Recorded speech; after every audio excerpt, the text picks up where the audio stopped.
Vous allez entendre un message de William Marion Branham intitulé « L'écriture sur la muraille », prêché au tabernacle Branham à Jeffersonville, Indiana, USA, le 2 septembre 1956.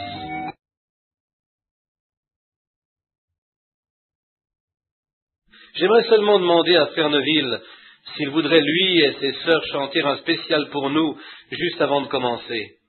Aimeriez-vous cela? Amen. Nous aimons tous les entendre chanter à la radio. Très bien. Frère Neville dit, est-elle ici ou non ce soir? Elle n'est pas ici, je ne le pense pas. Note de l'éditeur. Il a dit qu'elle n'est pas ici. On ne l'a pas encore vue, elle était supposée être ici. Note de l'éditeur. Eh bien, si on la voyait avant qu'on ait commencé, nous voudrions qu'elle vienne chanter de toute façon. Aussi nous aimerions bien cela. Eh bien, nous sommes heureux d'être dans la maison du Seigneur ce soir pour le servir de tout notre cœur. Nous voudrions maintenant que chacun se sente tout à fait à l'aise de l'adorer. C'est la raison pour laquelle nous sommes tous ensemble ici ce soir. C'est dans l'unique but d'adorer le Seigneur Jésus. Nous avons eu de merveilleux moments dans le Seigneur et il nous a bénis dans nos supplications pour les malades et les affligés. À la Saskatchewan, au Canada, d'où nous venons juste de revenir, notre gracieux Père Céleste a répondu aux prières là-bas d'une façon merveilleuse. Et nous avons eu une rencontre des plus merveilleuses parmi eux, et beaucoup ont été sauvés, et d'autres qui s'étaient éloignés sont revenus au Seigneur. Et notre Seigneur a fait au milieu de nous de grands miracles. Aussi sommes-nous heureux de tout cela. Et je viens juste de laisser un cas désespéré. Notre frère Burns, qui avait l'habitude de venir ici au tabernacle, ils ont découvert l'autre jour qu'il souffrait du cancer. Aussi il ne pense pas qu'il va passer au travers. Encore quelques jours. Il viendra adorer avec nous, peut-être mercredi soir, revenir au service du Seigneur. Et nous sommes allés prier pour un jeune garçon à l'hôpital. Je crois, frère Curtis Hooper. Je ne sais pas s'il est ici ou non ce soir. Mais il était, et frère Cox m'a appelé, un jeune garçon qui est inconscient depuis 10 semaines, son véhicule était entré en collision avec quelque chose, ici à Bull Creek Hill. Les freins ont manqué en descendant une côte. J'ai parlé à sa mère. Ils vont à une église, mais aucun d'entre eux n'est vraiment né de nouveau. Je ne le pense pas. Et ils ont fait une promesse à Dieu. Si le Seigneur permettait aux jeunes garçons de revenir à lui, ils serviraient le Seigneur de tout leur cœur. Donc c'est une bonne chose. Et je crois que le Seigneur va permettre aux jeunes garçons de revenir à lui toutefois. Il n'est qu'un gamin. Il ressemblait couché là et il est complètement perdu. Ils ne peuvent manger, bien sûr. Il est inconscient depuis 10 semaines, et ses jambes sont cassées. Ils ne peuvent pas non plus les plâtrer, parce qu'il n'est pas conscient pour que cela se fasse. Son cas est pitoyable. Et pensez si c'était votre garçon. Ah, c'est quelque chose. Nous devrions vraiment réfléchir à cela. Et nous prions, et je veux que vous vous joigniez à moi maintenant. La mère a fait la promesse à Dieu qu'elle chercherait sa face de tout son cœur. Je lui ai demandé de m'appeler dès que le jeune garçon se réveillera. Et si j'étais absent, de me le laisser savoir dès qu'on sera de retour. J'aimerais me rendre voir le gamin pour lui parler. Et là, je ne peux plus me souvenir de son nom. Je l'avais dans ma poche, mais je l'ai oublié. Ils vivent quelque part dans Charlestown Nord, quelque part par là. Et c'est un cas très pitoyable. Donc priez pour ce jeune garçon. Eh bien, après avoir prié, remercions tout simplement Dieu, car il va répondre à leurs prières. Vous savez, Abraham était fort, donnant à Dieu la louange pour des choses qui semblaient être impossibles, et il devint tout le temps plus fort au lieu de s'affaiblir. Il attendit 10 ans, toujours pareil, 20 ans, toujours pareil, et quand il eut 90 ou 100 ans, il donnait encore la louange à Dieu, parce qu'il savait que cela arriverait. Dieu l'avait dit et ça réglait la question. C'est suffisant. Quand Dieu le dit, c'est suffisant pour régler la question. Maintenant, dans l'adoration, cet après-midi, dimanche dernier, j'étais ici. Mais j'étais simplement si fatigué que je n'ai pas pu venir. Aussi, j'ai pensé que je viendrais ce soir. La semaine prochaine, nous serons en Californie, au ralliement de la rue Azusa.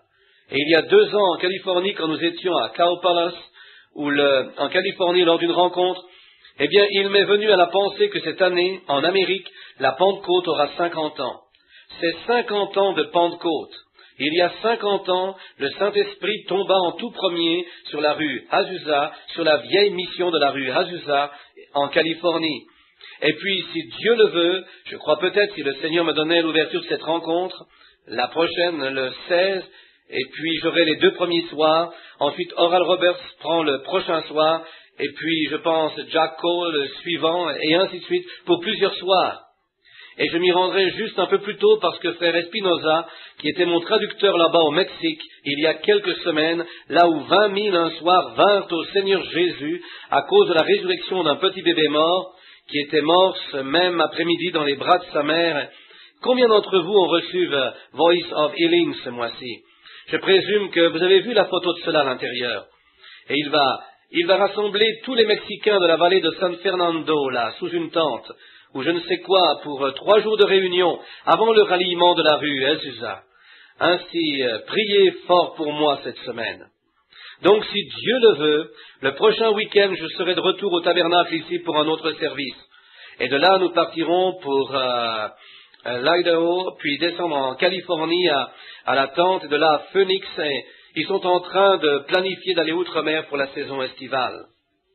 Et nous nous réjouissons avec vous tous dans les bénédictions du Seigneur. Maintenant, ce soir, je vois que c'est le soir de la communion et nous aimons cela. Nous ne parlerons pas trop longtemps, ce sera court.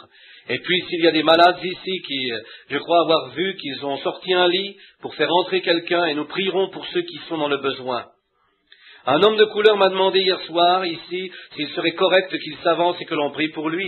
Et je lui ai dit, certainement, mon frère, c'est pour tout le monde. Il a dit que celui qui veut vienne, que celui qui veut.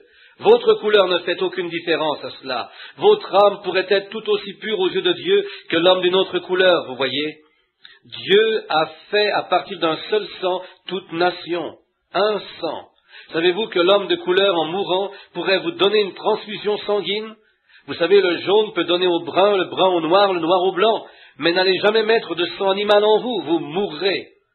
Aussi cela le démontre, voyez. Donc nous ne sommes jamais descendus des animaux. Nous sommes de sang humain, c'est juste, créés par Dieu. Et maintenant, juste pour une petite leçon ce soir, je pense en fonction du temps, et mon sujet ce soir est l'écriture sur la muraille.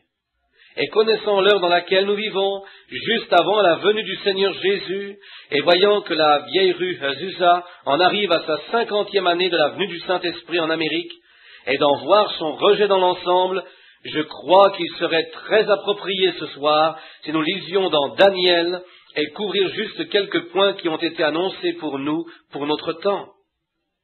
Mais avant d'ouvrir son livre, pourrions-nous courber la tête et lui parler juste un moment. Notre Père céleste, à toi nous donnons la louange ce soir, pour toute la bonté et la miséricorde que nous, pauvres créatures indignes, avons reçues de toi par ta grâce étonnante. Ô Dieu, quand nous serons là 10 000 ans, comme le poète l'a dit, nous n'aurons pas moins de jours pour chanter tes louanges que lorsque nous avons premièrement commencé. Quel beau jour ce sera! Sachant que cette grande espérance est pour un proche avenir, et nous attendons avec une grande impatience, ayant les regards sur celui qui était invisible au milieu de nous et qui nous a bénis si miraculeusement. Viendras-tu simplement ce soir, Père? Comme nous ouvrons la parole, puisse le Saint-Esprit venir directement dans la parole et l'appliquer directement dans l'assemblée, dans chaque cœur qui est préparé. La terre est préparée, la semence tombe dans un bon sol et produit au centuple. Accorde-le, Père, car nous le demandons dans le nom de ton enfant bien-aimé, le Seigneur Jésus. Amen. Par la lecture de la parole, j'ai toujours senti que mes propres paroles ne comptaient pas pour beaucoup. Elles échoueront forcément, parce qu'elles ne sont que la parole d'un homme. Mais la parole de Dieu n'échoue jamais. J'expliquais à un homme aujourd'hui qui avait, pour ainsi dire, pensé avoir fait confiance au Seigneur pour sa guérison et qui ne l'avait pas obtenue. Et puis il se découragea et dit, si je n'ai pas assez de foi pour être guéri, je n'en ai peut-être pas assez pour être sauvé. J'ai dit, la base de la guérison divine n'est pas sur le même niveau que celui du salut.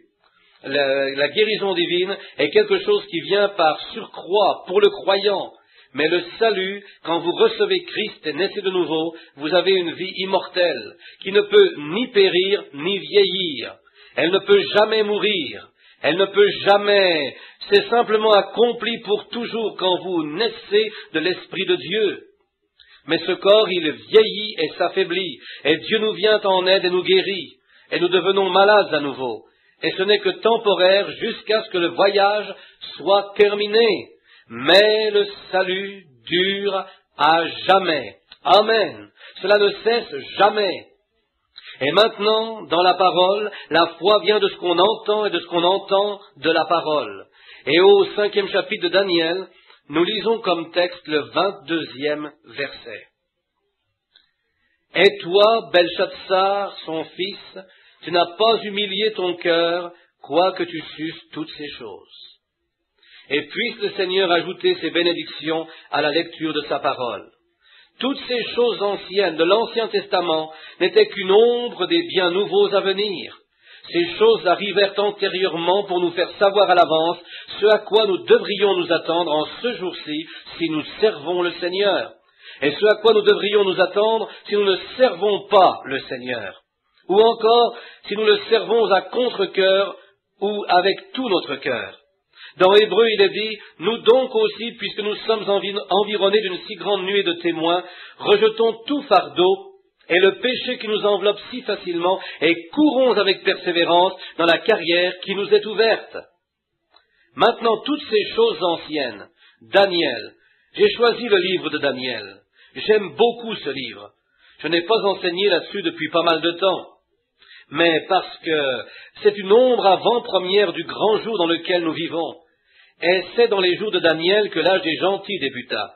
Dieu avait traité avec les Juifs jusqu'à ce temps-là, et là il se tournait vers les gentils.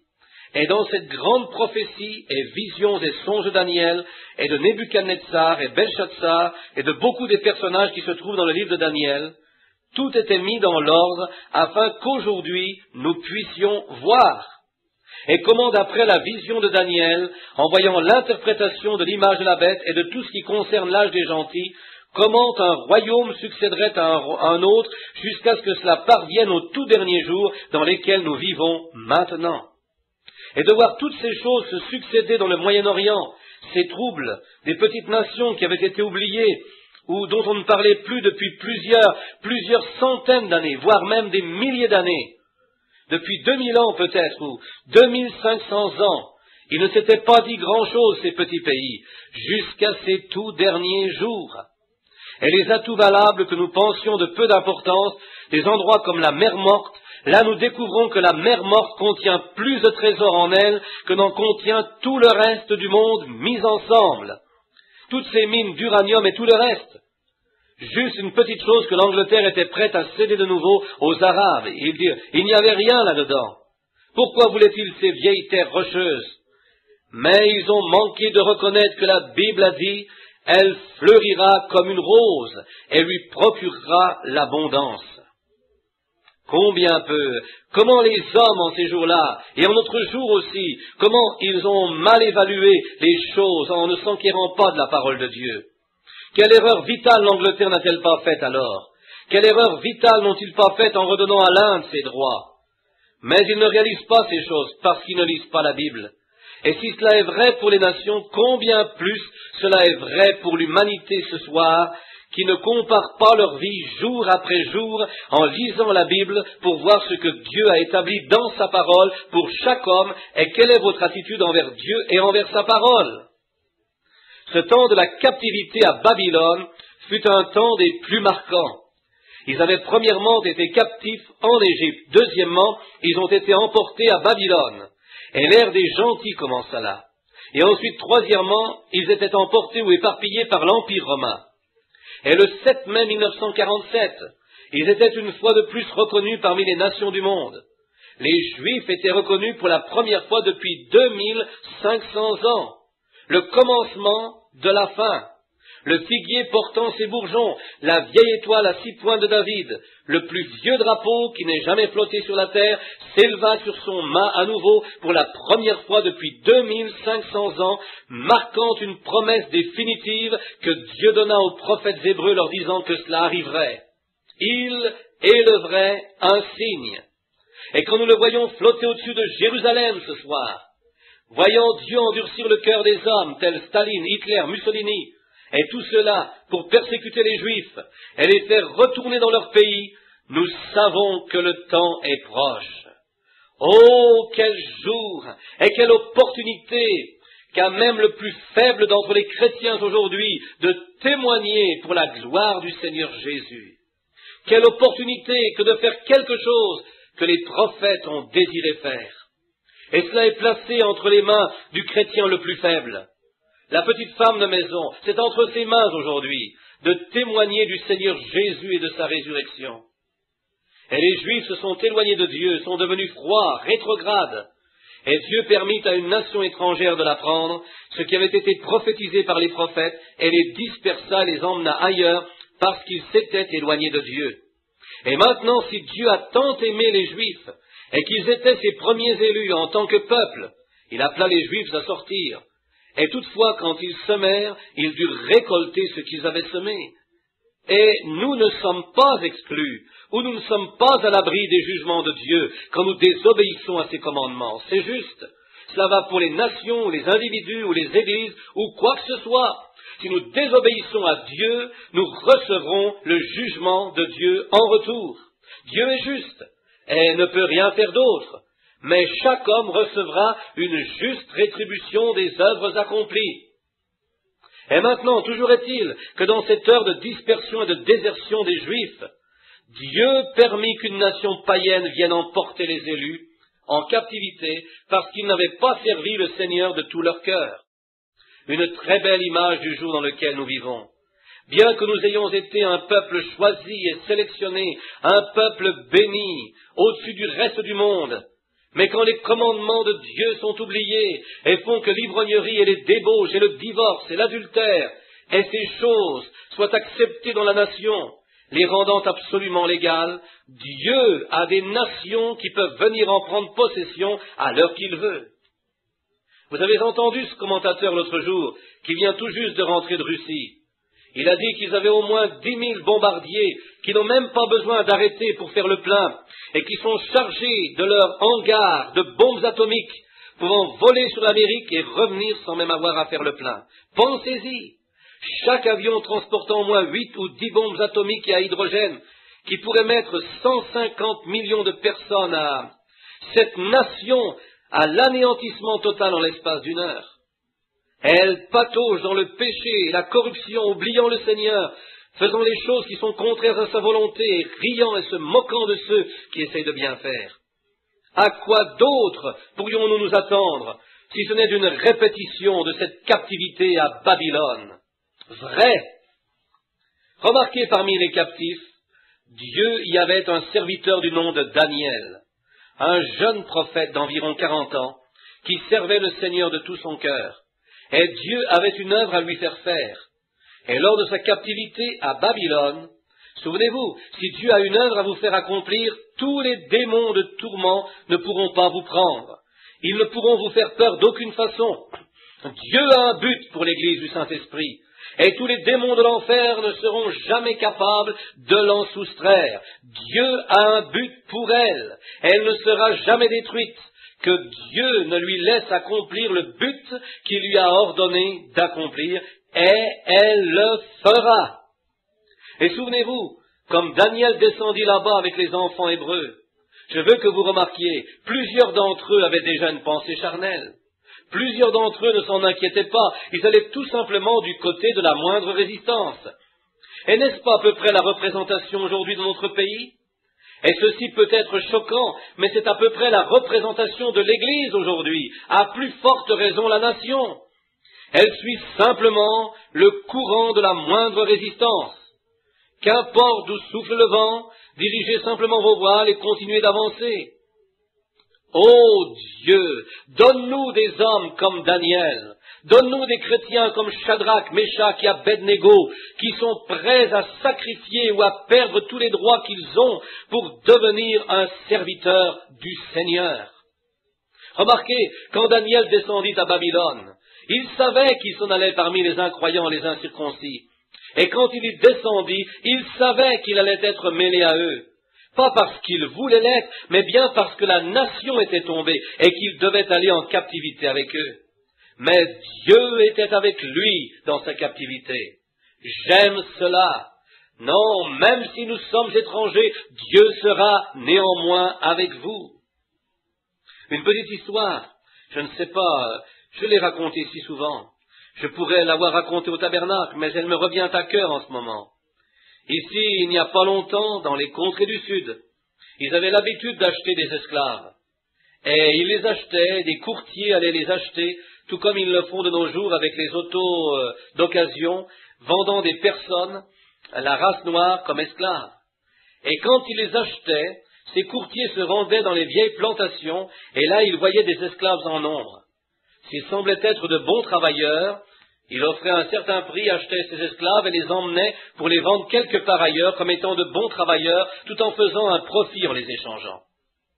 Maintenant, un jour, un courtier vint, et il vit une bande d'esclaves travaillant dans une certaine plantation, où il y avait 100 ou plus d'esclaves. Et ils étaient tristes, parce qu'ils étaient loin de leur pays. Il les fouettait souvent, parce qu'ils ne voulaient pas travailler. Ils pensaient qu'ils n'allaient plus jamais revoir leur maison, ils ne verraient plus leurs bébés, ils ne verraient plus jamais leur papa et leur maman, ils ne verraient plus jamais leurs amis. Et ils étaient vraiment découragés, comme il est si facile de l'être, surtout quand on est oppressé. C'est comme ça qu'aime à faire le diable, il aime à vous accabler. Vous savez, c'est un truc du diable que de vous oppresser. Mais quand un chrétien connaît ses droits légaux, amen, quand vous pouvez citer la parole de Dieu, je ne te délaisserai point et je ne t'abandonnerai point, ça vous enlève toute oppression, ça. Ensuite, le ciel commence à s'éclaircir. Mais si seulement vous savez que Dieu a promis et que Dieu est fidèle, vous saurez qu'il peut tenir sa promesse, sans quoi il ne l'aurait jamais promise. Et donc le courtier vint et remarqua un de ces esclaves-là. Oh, il n'était pas comme le reste d'entre eux. Vous n'aviez pas à le fouetter. Il se tenait debout, le torse bombé et la tête haute, et il était tout simplement prêt à travailler ou à faire quelque chose, vraiment vigoureux, un type brillant. Et le courtier dit, j'aimerais acheter celui-ci. Le propriétaire dit, il n'est pas à vendre. Il dit, pourquoi? Quelle en est la raison? Il dit, est-il celui qui dirige les autres? Il répondit, non, il n'est qu'un esclave. Eh bien, dit-il, peut-être le nourrissez-vous un peu mieux que vous le faites pour les autres. Il dit, non, il mange là dans la cuisine avec tous les autres. Eh bien, dit-il, qu'est-ce qu'il rend si appliqué? Il répondit, je me le suis moi-même demandé, jusqu'à ce que je découvre quelque chose. Il dit, savez-vous ce que j'ai découvert? C'est que son père est le roi d'une tribu. Et bien qu'il soit étranger, il sait cependant qu'il est le fils du roi. Amen. Frères, bien que nous soyons étrangers dans ce monde où règne le péché et le désordre, malgré tout, relevez les épaules et levez vos mains. Vous êtes fils et filles du roi. Quel genre de personnes devrions-nous? Il faisait cela pour remonter le moral des autres. Et c'est ce que nous devrions faire, nous qui sommes nés de nouveau du Saint-Esprit. Gardez bon courage. Qui donc devrions-nous être, sachant que notre Père céleste est le roi? Il n'est qu'une chose par contre, l'esclave ne savait jamais s'il allait revenir un jour chez lui. Mais il est une chose bénie, nous savons que nous irons à la maison un de ces jours. Amen. Jésus a dit, je reviendrai et je vous prendrai avec moi afin que là où je suis, vous y soyez aussi. Que votre cœur ne se trouble point. Ne pensez à rien d'autre, mais gardez vos pensées sur ces choses. Cela ferait chanter l'oiseau moqueur au beau milieu de la nuit, s'il pouvait savoir. Je me suis souvent demandé, je vois frère White assis ici, je prêchais autrefois à l'église baptiste. Je voyais ce vieil oiseau moqueur perché là dehors la nuit et chanter depuis un buisson de cèdre, et je me demandais ce qui pouvait bien le faire chanter. Et je me suis mis à lire sur les oiseaux, et j'ai découvert ce qu'il fait. Remarquez lors d'une nuit ennuagée, il ne chantera que de temps en temps, Il surveillera pour voir s'il ne verrait pas les étoiles. Et à chaque fois qu'il voit les étoiles briller, il sait que le soleil brille quelque part. Aussi se met-il à chanter. Et je pense que c'est ainsi avec les chrétiens. Tant que nous pouvons sentir et savoir que la présence de Dieu est avec nous, qu'un peu de la gloire descend de temps en temps, qu'un réveil à l'ancienne mode, ou qu'un bon vieux chant d'Alléluia nous fait chanter avec tout notre cœur, alors nous savons par là que le Saint-Esprit descend encore. Dieu obtient encore la gloire. Quelle chose merveilleuse! Daniel, un étranger loin de chez lui, très loin, mais remarquez ce qu'il a fait. Il résolut de ne pas se souiller dans les faits et gestes du roi de là-bas. Oh, les caprices alimentaires du roi, et tous ces mets délicats qu'il allait devoir manger, et son vin, ses boissons enivrantes. Mais il résolut, pendant qu'il était étranger, de se garder lui-même pour Dieu. Amen. Vous y voici. Même si le monde vous délaisse, même si tout le monde rit de vous et vous appelle de tout nom fanatique qui se puisse nommer, soyez résolus de faire ce qui est juste de faire. Soyez résolus de ne pas toucher à ce qui appartient au monde. Nous vivons dans les ombres de la venue du Seigneur. Que pouvez-vous vous promettre chacun de vous? Que peut promettre la nation? Il n'y a plus de promesses à faire, il ne reste plus rien, c'est le chaos partout, il n'est rien de ce côté-ci que vous pouvez voir. Mais regardez de ce côté-là, chaque promesse de la parole est vraie. Un jour glorieux, Jésus viendra et toutes ces choses seront enlevées du chemin et Christ régnera. N'est-ce pas une merveilleuse espérance de savoir que ces corps frêles et fragiles dans lesquels nous demeurons et ces ficelles de vie sur lesquelles nous marchons, qu'un jour, ils céderont leur place, et toute roue mortelle qui tourne s'arrêtera, et nous partirons vers la montagne de Sion pour vivre éternellement dans la présence de Dieu, comme un nouvel homme et une nouvelle femme, jeunes, et dans la splendeur de la jeunesse, pour le demeurer à jamais. Là, le vieillard sera jeune à jamais, transformé en l'espace d'un moment, immortel, à sa ressemblance, surclassant en éclats les étoiles et le soleil. Quelle glorieuse assurance nous avons de ceci, parce que la parole éternelle de Dieu, qui s'est avérée vraie dans tous les âges, l'a promise aux croyants. De quoi aurions-nous à nous inquiéter? De rien du tout. Mais réjouissez-vous à ce sujet. Maintenant Daniel dit, je vais me résoudre. Peu importe combien de pression ils mettent sur moi, combien ils rient et disent que je suis un exalté, cela ne me dérangera pas du tout. Cela ne m'accablera pas du tout. Je vais rester fidèle à Dieu, peu importe ce qu'il adviendra. C'est ainsi. Ensuite, vous atteindrez à quelque chose si vous partez avec cette attitude. Rappelez-vous, ce sont les motifs que vous avez envers quoi que ce soit qui détermineront ce que vous en résulterez. Ce sont vos motifs. S'ils sont justes, vous arriverez à quelque chose. Mais faites toujours que vos motifs soient justes.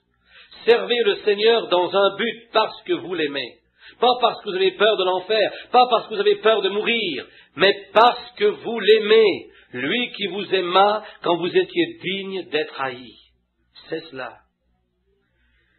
Cher agneau moribond, ton précieux sang ne perdra jamais de son pouvoir, jusqu'à ce que l'Église, rachetée de Dieu, soit sauvée pour ne plus jamais pécher. C'est juste.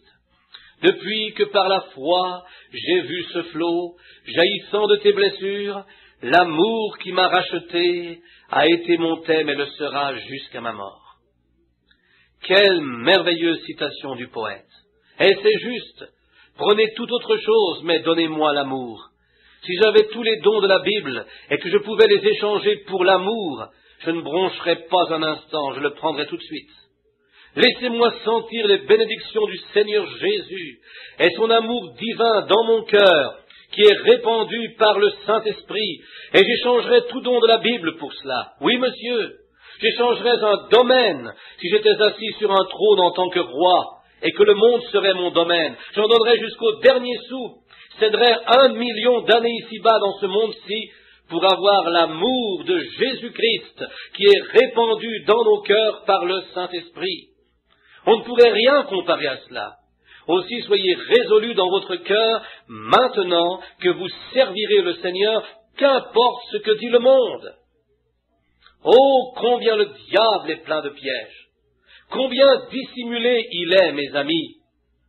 Le surveillant, par l'entremise du petit ministère que le Seigneur m'a donné de par le monde, et dans différentes nations, et voyant cette main sournoise du diable tellement rusée, comme il peut vous bouleverser et vous faire paraître cela comme étant la vérité. Oui, monsieur, il y avait du vrai dans le plus grand mensonge qui a été commis. Le premier mensonge qui a été commis contenait du vrai. Le premier mensonge que le diable ait dit à Ève contenait beaucoup de vérité. Il lui dit que ses yeux allaient s'ouvrir, qu'elle serait plus sage, qu'elle aurait plus de connaissances. Tout cela était vrai. Ensuite, il lui dit, vous ne mourrez point certainement, mais Dieu dit, vous mourrez. Cela réglait alors la question. Restez fidèles à la parole. Et Daniel était en train de prendre la résolution qu'il serait fidèle à Dieu et à la parole de Dieu. Et pendant qu'il était là, le Seigneur pouvait l'utiliser. Pourquoi pouvait-il utiliser Daniel? Parce qu'il avait résolu dans son cœur. Et si vous voulez être utilisé de Dieu, soyez résolus de l'aimer et de le servir, et tout ira bien. Le roi eut un songe. Et oh, comme j'aimerais avoir le temps d'entrer dans... J'ai prêché là-dessus une fois ici au tabernacle, durant des semaines et des semaines et des semaines, il y a plusieurs années, il y a peut-être 20 ans de cela. Comment est-ce qu'au début du jour des gentils, quand Dieu se tourna autrefois vers les gentils et montra sa faveur au roi Nebuchadnezzar en lui donnant un grand trône, la première chose qui arriva, c'est que le roi s'enorgueillit. C'est juste dans la nature des gentils de faire cela, bouffis d'orgueil, pensant être quelque chose. C'est ce qui est arrivé aux églises. Elles se sont enorgueillies. Nous sommes une grande dénomination. C'est ce qui est arrivé aux presbytériens, aux méthodistes, aux baptistes, aux pentecôtistes et tous les autres. Vous êtes devenus orgueilleux. Vous êtes quelque chose d'important. C'est à ce moment précis que Dieu vous quitte quand vous agissez ainsi. Vous devenez une puissante organisation. Mais je préférerais être un humble serviteur du Seigneur que d'avoir toutes les organisations qu'on retrouve dans le monde. Oui, ou d'aller à la plus grande église, ou d'appartenir à la majorité. De toute façon, je préférerais être dans la minorité, être en ordre avec Dieu. Oui, en tout temps. Et donc, quand nous avons vu ce roi, le roi Nebuchadnezzar, de la façon dont il s'enorgueillit, et Dieu dut lui faire manger de l'herbe comme le bœuf durant de nombreuses années, ses cheveux crurent comme les plumes des aigles et ses ongles comme les griffes des oiseaux. Et il dut, jusqu'à ce que le roi reconnaisse qu'il n'était que néant et qu'il appartenait au Dieu du ciel d'élever qui il voulait et d'abaisser qui il voulait. Et bien souvent, il se peut que nos cheveux n'aient pas à pousser comme les plumes des aigles, ou que nos ongles n'aient pas à pousser comme les serres des aigles, ou encore que nous n'ayons pas, comme le bœuf, à manger de l'herbe. Mais parfois Dieu doit mettre l'affliction sur nous, pour nous laisser savoir qu'il est encore le directeur de notre vie. Et nous sommes ici seulement parce qu'il nous permet d'y être, et c'est par sa grâce que nous sommes ici, et nous devons le servir. Et je parlais dernièrement ici à un homme de l'Idaho, et il dit, eh bien, frère Branham, il dit, je fais l'élevage des porcs, il dit, mon grand-père avait ce troupeau. Il nous a appris le métier à nous, ses enfants. Et de ce même troupeau, j'ai appris le métier à mes enfants. Et mes enfants ont grandi et ont appris le métier au leur de ce même troupeau. J'ai dit, c'est très bien, monsieur, et c'est un travail légitime que d'élever du bétail. Mais dis-je, saviez-vous que Dieu vous a placé ici dans un autre but, à part celui d'élever des porcs pour transmettre cette éducation à vos enfants? Dieu vous a placés ici pour être des fils et des filles de Dieu. Et si vous passez à côté de cela, vous manquez de recevoir le but même pour lequel Dieu vous a placé sur terre. C'est exact. Peu importe combien honnête, décent, moral vous pourriez être, combien vous pourriez être, combien sociable vous pourriez être, combien vous manqueriez toutefois l'appel, à moins que vous ne serviez le Seigneur Jésus et ne deveniez un fils et une fille de Dieu. Peu importe quel bon voisin vous pourriez être, combien adroit vous pouvez être en toutes choses, tout cela est bien. Et nous apprécions cela. Mais mon frère, à moins de devenir un fils de Dieu, vous manquez de répondre au but pour lequel Dieu vous a placé sur terre. C'est juste. Maintenant, le roi Nebuchadnezzar était un homme prétentieux. Il dit, regardez ce que j'ai fait. Par après, le Seigneur lui donna un songe, et cela le troubla. Et quand il songea, il vit une grande statue. Et nous sommes bien au courant de ce que cette statue représente. Et remarquez la précision de la parole éternelle de Dieu. Le roi Nebuchadnezzar vit une statue avec une tête d'or, et sa poitrine était d'argent, et ses cuisses étaient d'airain, ses pieds étaient de fer et d'argile. Maintenant, remarquez comment ces royaumes, le matériau le plus malléable est l'or, le suivant plus dur que l'or est l'argent, vient ensuite l'airain, et le plus dur de tous ces matériaux est le fer. Le fer est le plus rigide. Et remarquez de quelle manière débuterait le monde des gentils. Il commencerait en douceur pour ensuite s'endurcir, et s'endurcir encore et encore, jusqu'à ce qu'il en arrive finalement au fer et à l'argile mêlés ensemble. Et chacun de ces royaumes est pensé il y a 2500 ans, un seul homme ayant résolu de ne servir que le Seigneur et de ne pas se souiller a prédit ce jour à la lettre, et chaque autre âge a parfaitement suivi.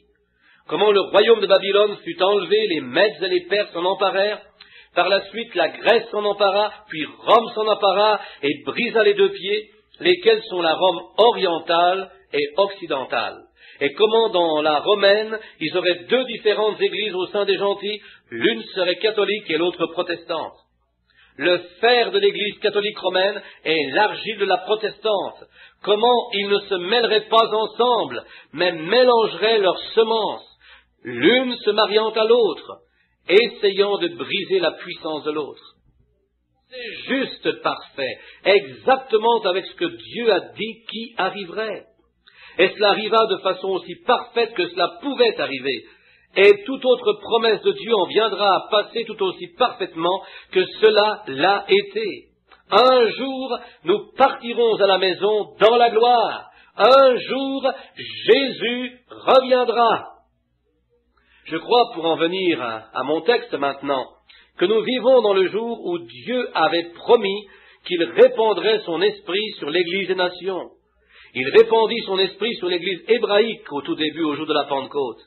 Il dit il y aura une pluie de la première et de l'arrière-saison. Les deux différents peuples, le juif et le gentil. Et en ces derniers jours, il répandrait son esprit sur l'Église des nations. Maintenant, je veux que vous remarquiez, dès que le roi eut vu cette vision, et il l'accomplit, il força chaque personne de son royaume, de son domaine, à adorer cette statue. Il fit une statue. Et chez les enseignants, l'on croit, ce à quoi je crois qu'une personne remplie de l'esprit verrait ceci, il adorait Daniel, c'est ce qu'il faisait, et il fit une statue de Daniel, et il l'appela Belchassar. Il appela Daniel du nom de Belchassar, lequel était le nom de son Dieu. Et il dressa une statue, et força chacun à adorer cette statue. Je veux que vous remarquiez qu'au début de l'âge des gentils, quand Dieu traita avec eux, ils devinrent arrogants dans leur cœur, et ils forcèrent chaque homme à adorer la statue d'un saint homme. Et l'âge des gentils commence avec cela. Il se terminera de la même façon. De la même façon, un boycottage de la marque de la bête qui contraindra les gens à adorer des statues et à faire des choses qui nous ont été enseignées comme étant contraires à la parole de Dieu. Et frères, ce sera tellement astucieux et dissimulé que cela séduira les élus s'il était possible. Aussi, vous feriez mieux d'être résolus dans votre cœur ce soir et d'être remplis du Saint-Esprit de Dieu pour que vous soyez capables de discerner le vrai du faux quand la proclamation sera annoncée. Alléluia!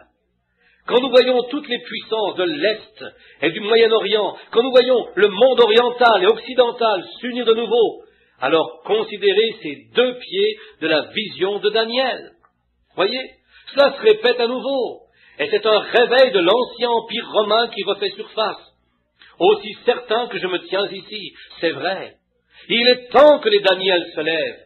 Il est temps pour les gens, ceux qui auront résolu dans leur cœur d'être fidèles à Dieu et au Saint-Esprit et aux principes de la Bible, en dépit de ce que le reste du monde dit. Voyez ils avaient, la première chose, c'est que cela empira de plus en plus tout le temps. Maintenant, nous voyons que ça en vient à une tête, et directement à la tête de la chose, cela en arrive où ils deviennent immoraux, et ils prennent des femmes, et se mélangent, des mariages mixtes et tout, et finalement le roi en arriva à appeler toutes ces femmes, les mariées et les concubines, et il appela tous ces grands et leurs concubines, et tous ensemble, un soir ils eurent une soirée joyeuse. Il les a tous réunis pour avoir une grande soirée dansante. Comme on le dirait aujourd'hui, il n'y a rien de pareil au monde. Exact. Un grand jubilé. Et tout le monde, et peut-être que plusieurs juifs étaient là avec eux, et ils les virent tous entrer.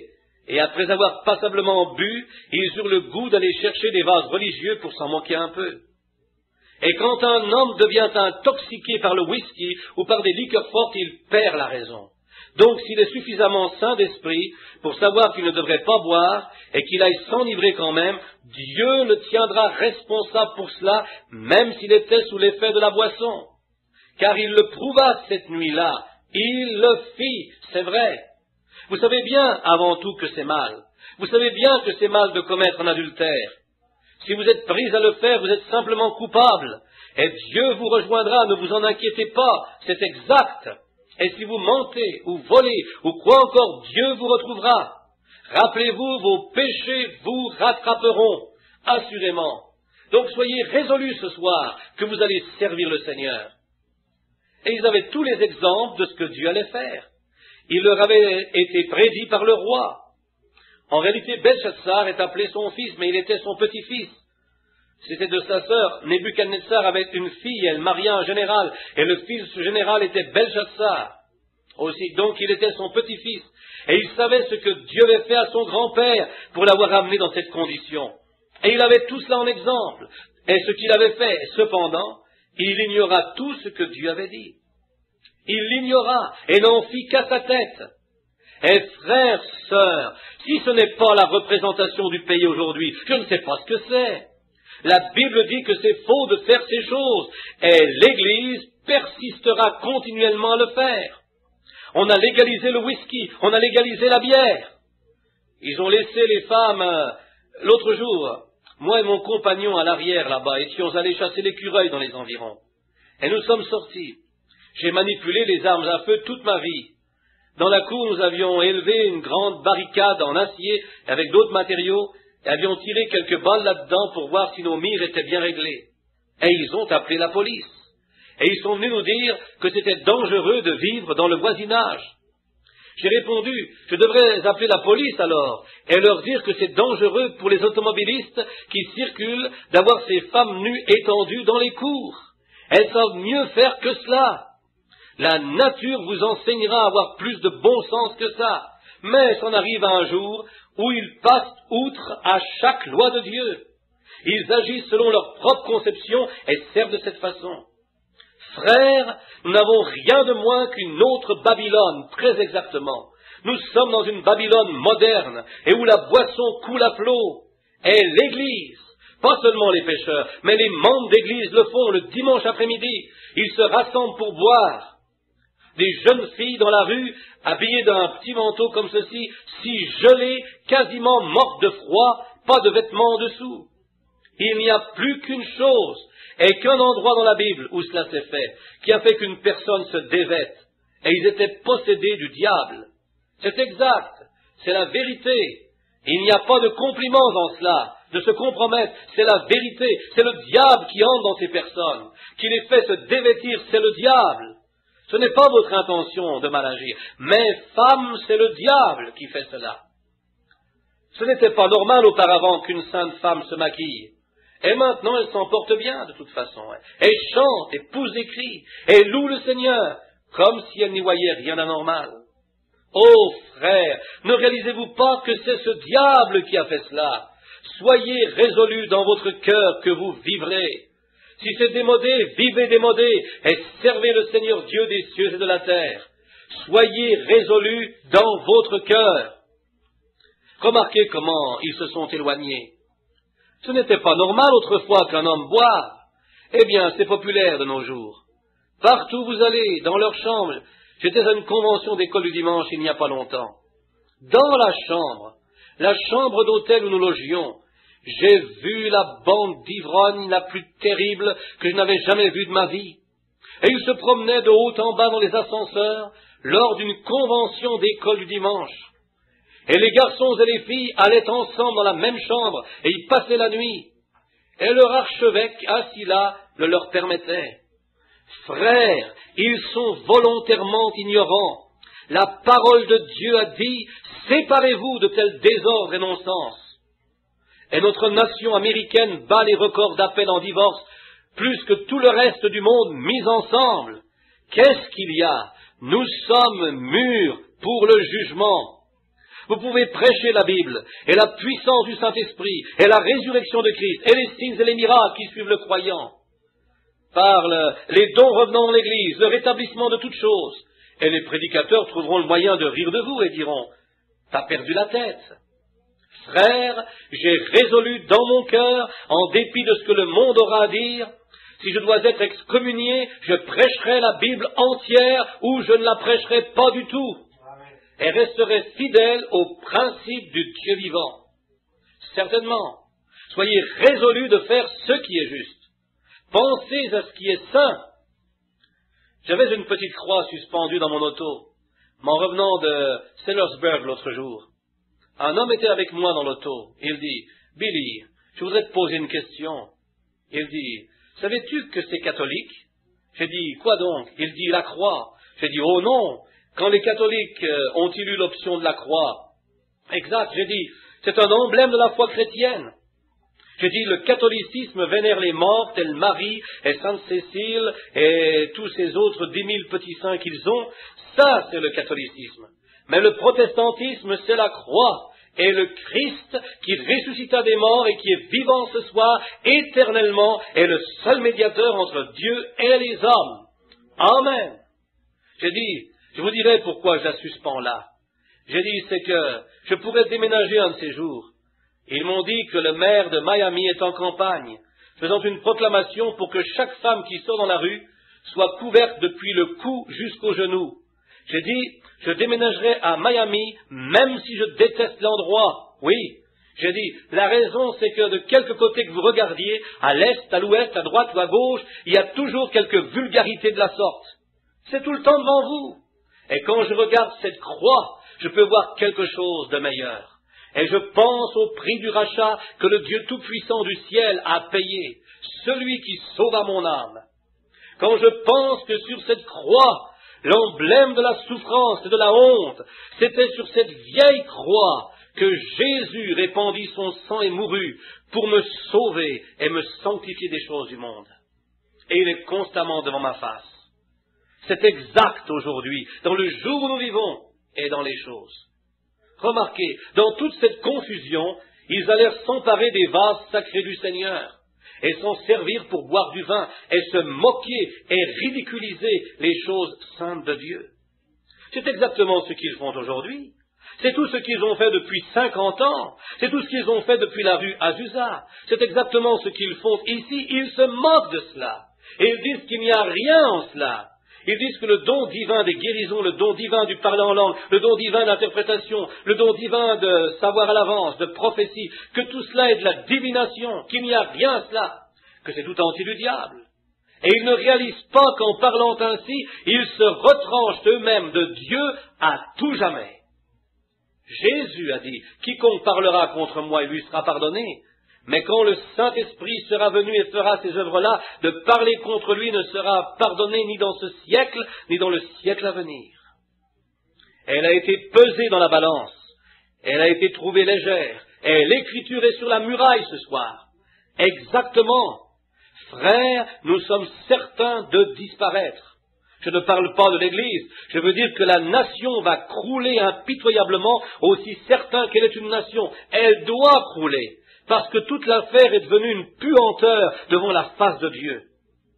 Et les soi-disant religionnaires sont devenus pires que les communistes, parce qu'ils savent ce qui est bien et ne le font pas.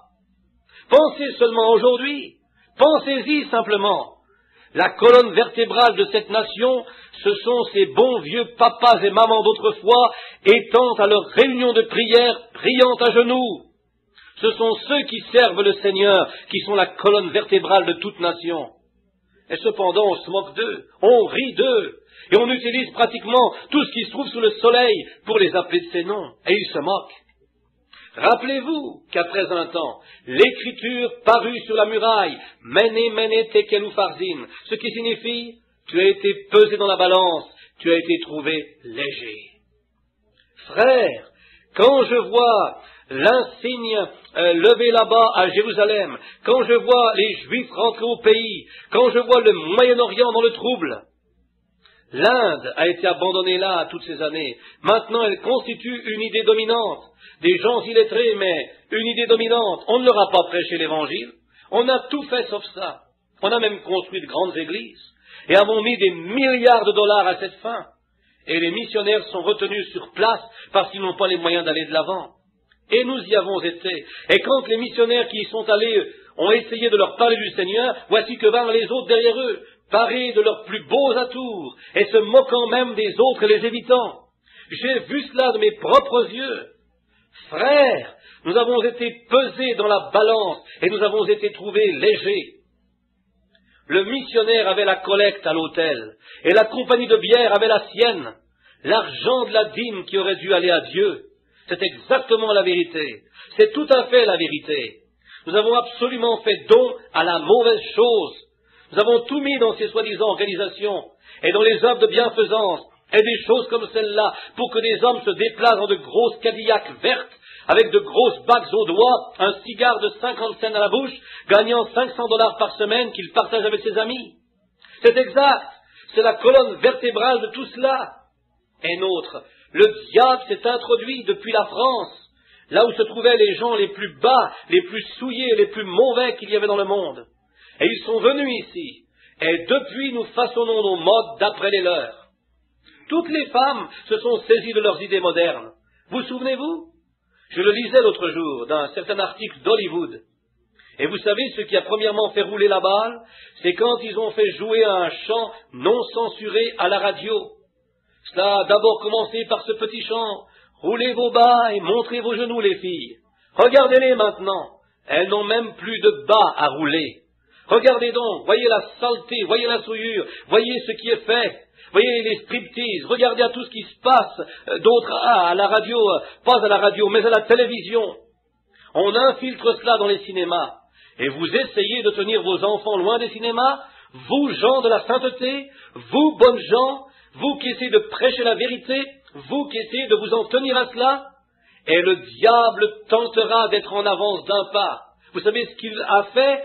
Il a mis cela directement dans votre maison sous le nom de télévision. Oui, monsieur. Et à présent, on s'est tellement abaissé et corrompu. Et on a surclassé Paris, à ce point que maintenant il copie sur nous. Oh! Et quand je pense, quand j'ai marché dans les rues de Paris là-bas, comme cela sentait mauvais à cause de ces vieux urinoirs, je pense que la nation américaine entière est devenue un nouvel urinoir à la vue du Dieu Tout-Puissant, quand le divorce, le viol et le crime.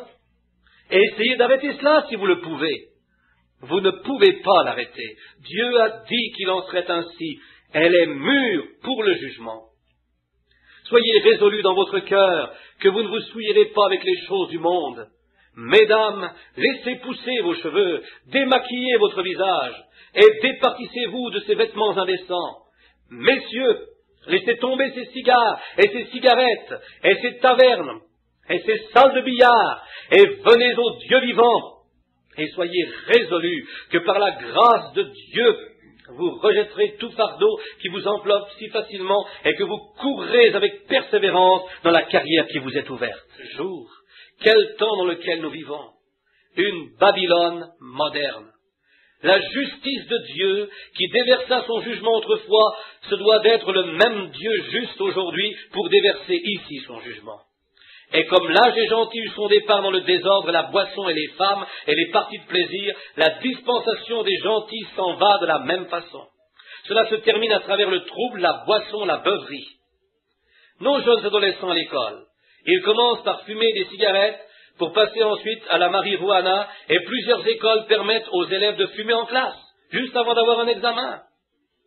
Il y a quelques années de cela, quand se roulez-les et montrez-les genoux des filles, c'était un geste très pudique, choquant. Et de nos jours, les femmes, les soi-disant femmes chrétiennes, marchent dans les rues de façon disgracieuse. Je vous dis, cela ferait rougir un archange. Exact. Dans quelle confusion sommes-nous rendus? Dans quelles conditions le monde est-il rendu? Maintenant, les amis, ne laissez pas ces paroles vous échapper sottement. Elles sont véridiques, elles sont valables, elles sont la Bible. Elles me viennent du cœur, étant donné que je sais que je garde mon cœur ouvert autant que possible devant Dieu.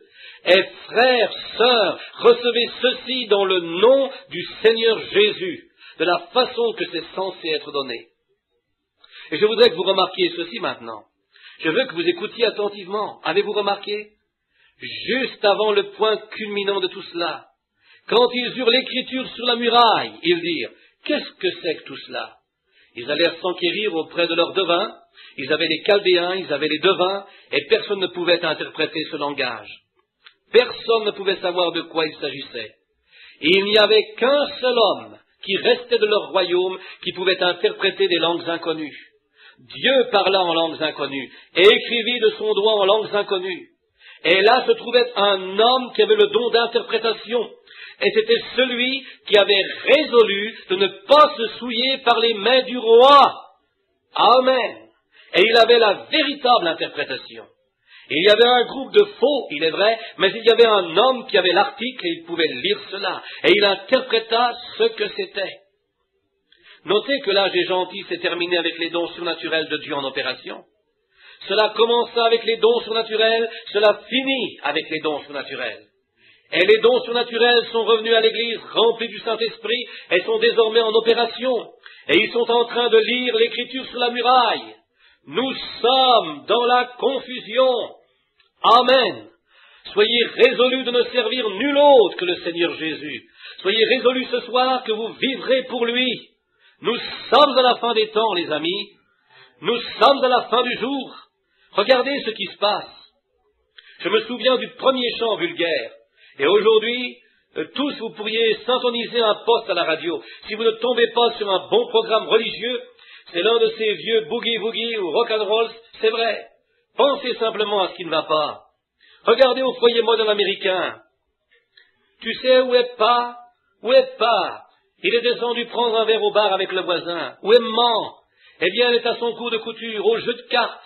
Où est Junior? Dans son autosport, coursant dans les rues, traînant avec n'importe qui, entourant une fille d'un bras et une cigarette dans l'autre main. Où est la sœur? Elle est allée écouter du rock'n'roll à la cantine, y passer la nuit avec une bande de soldats, n'importe quoi pour s'amuser. C'est là un foyer moderne américain. Frère, l'écriture est sur la muraille. Vrai, tu as été pesé dans la balance et tu as été trouvé légère. Et de grands hommes ont parcouru cette nation. Billy Graham, Jack Schuller, Oral Roberts et les autres, prêchant l'évangile pur du Seigneur Jésus. Et les gens ont ri de cela et s'en sont moqués. Ils l'ont rejeté catégoriquement. Et il ne reste plus qu'une chose, c'est le jugement divin. Et il s'en vient. Et la Russie est là-bas, assise là à vous attendre.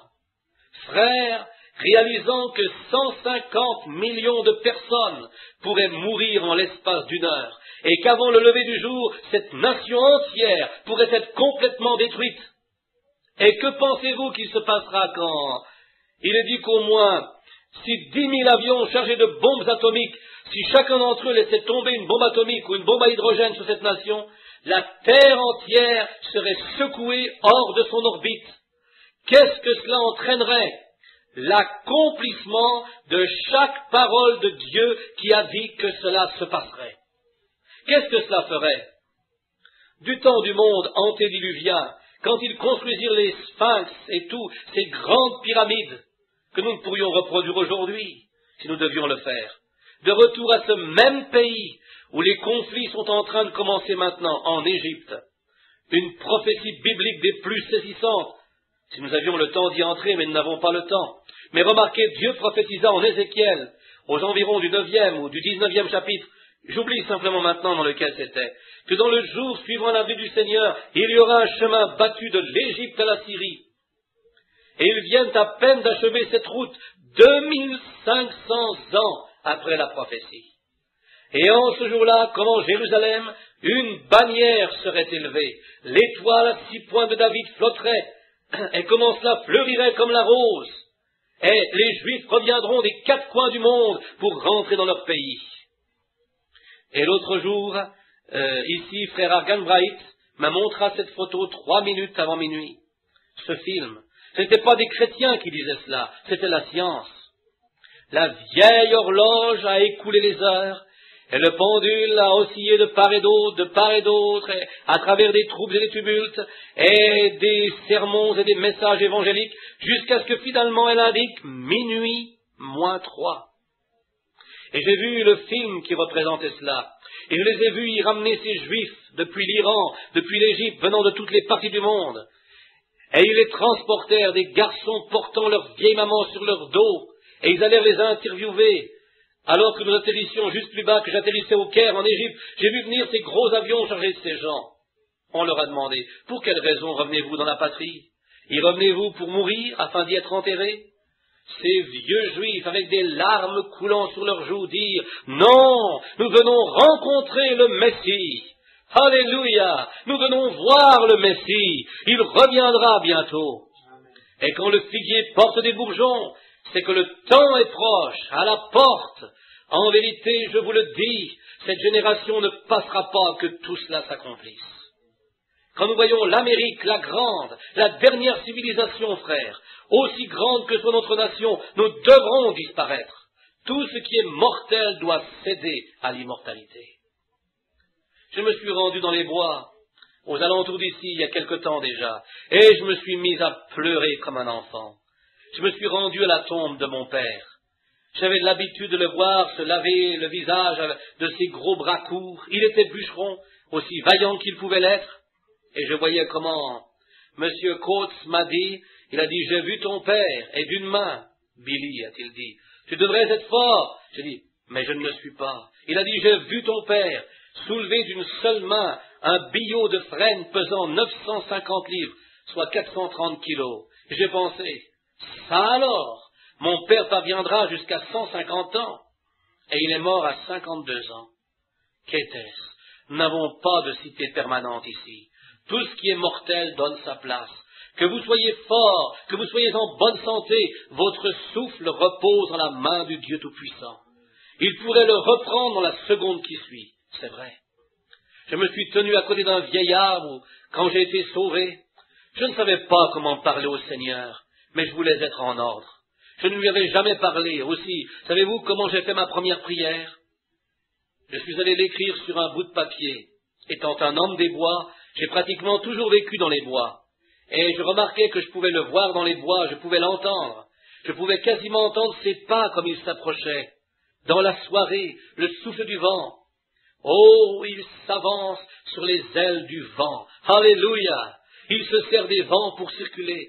Je pouvais le voir quand il battait des mains dans les feuilles comme ça, et tout. Et une voix disant, « Adam, où es-tu » Oh, couché là sous une couverture, ma tête à l'extérieur, regardant vers les étoiles, je savais qu'il vivait dans les bois. Et j'ai écrit ma prière. J'ai dit, Dieu, je suis un homme terrible, si tu me le pardonnais simplement. Je le pris et je l'ai cloué sur un arbre. Je ne savais pas comment lui demander. J'ai pensé, s'il passait par ici, il pourrait le lire et savoir que j'étais désolé de ce que j'avais fait. Je ne savais pas comment prier. Mais le Dieu du ciel l'a compris et il sauva mon âme perdue. Oui, monsieur. Je me suis tenu près des grands arbres, là-bas dans les bois l'autre jour, et je me suis mis à pleurer. Frère Wood et moi étions allés dans les bois, et je le remarquais. Ce grand arbre avait de solides et grosses branches comme cela, et j'ai pensé, quel arbre majestueux. J'avais l'habitude de m'en prendre des branches. Je n'avais pas les moyens de m'acheter une tente, et je me faisais un petit abri pour y passer la nuit lorsqu'il pleuvait.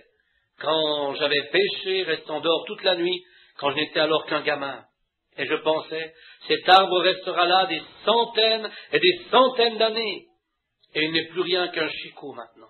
Qu'est-ce que c'est? Peu importait qu'il eût été solide et majestueux, tout ce qui est mortel doit céder à l'immortalité.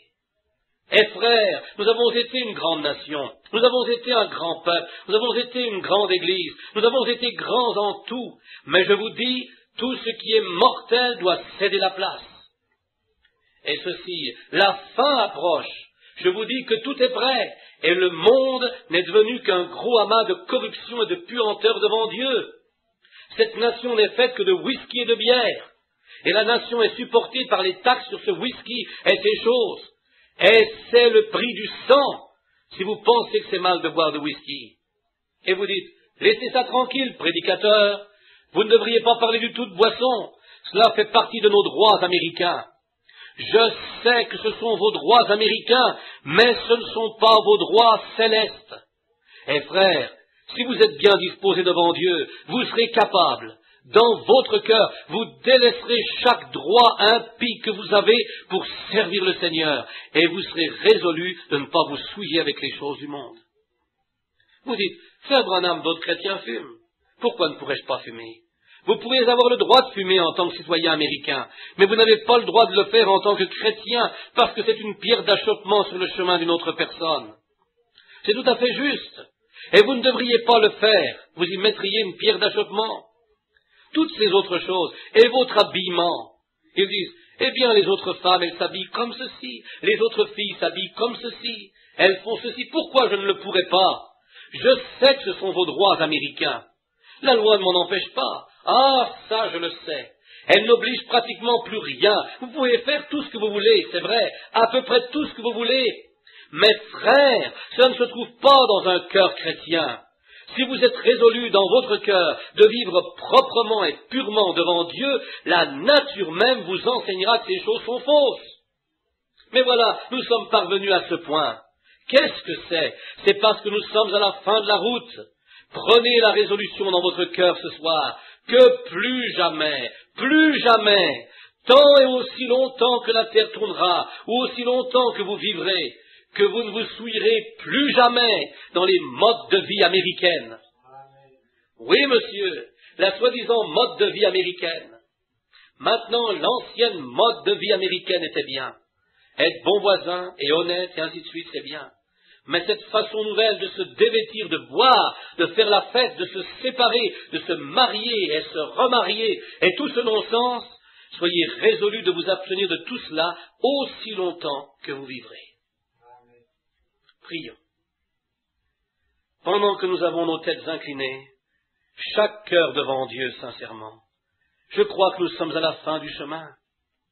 Ces signes apparaissent toujours au carrefour du temps. Souvenez-vous, juste avant la destruction antédiluvienne, Dieu suscita un prophète. Dieu envoya des anges à la terre, de grands signes et des prodiges se produisirent, et la pluie commença à tomber et le monde fut détruit. Juste avant la sortie d'Égypte, Dieu envoya un prophète. Il envoya un ange dans un buisson ardent, des signes et des miracles furent accomplis. Oh, quelle chose terrible!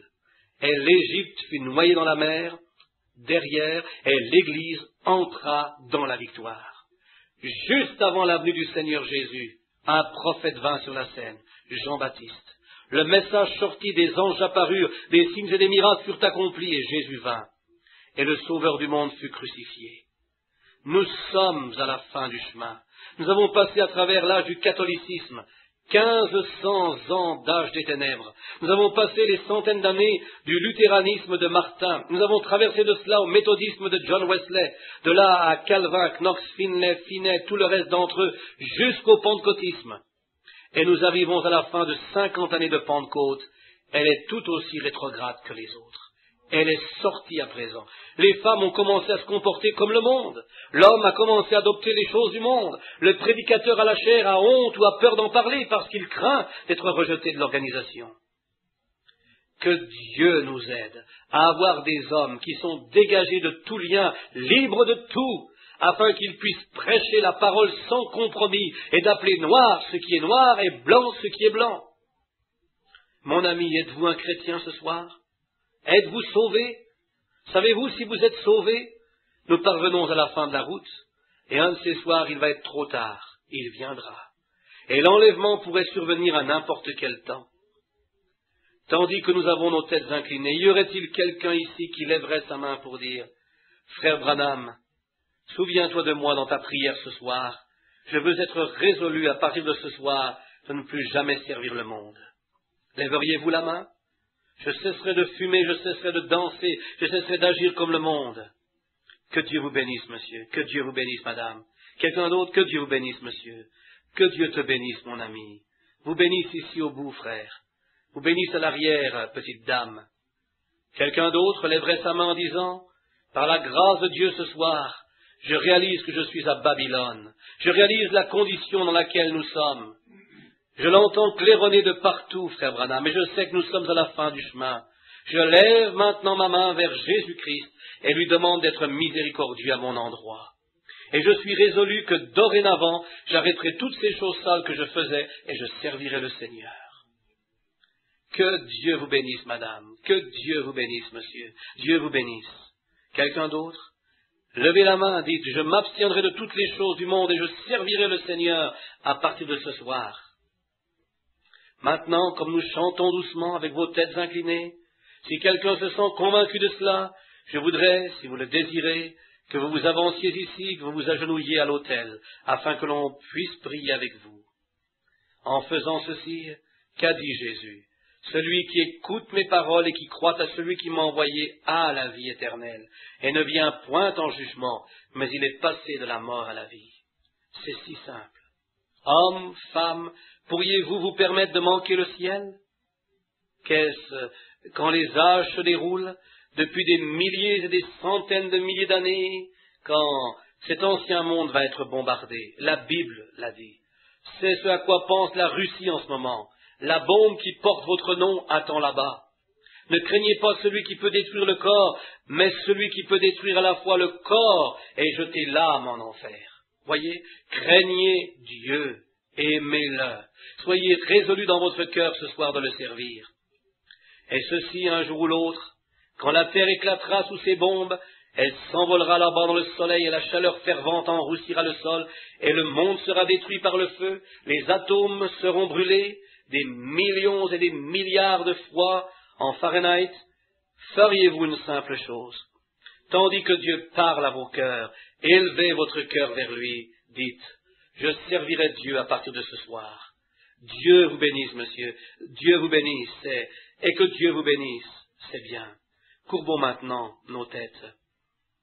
Cher Père Céleste, une rude, dure prédication de la parole. Mais, ô Père Dieu, je suis las d'entendre ces petits sermons théâtraux de nourrissons, de gants de velours qui ne descendent pas jusqu'au cœur des gens mais qui semblent les couvrir. Venez joindre l'Église. Dieu, nous voulons une repentance à l'ancienne mode. Nous voulons que des hommes et des femmes se lèvent et viennent au Seigneur Jésus.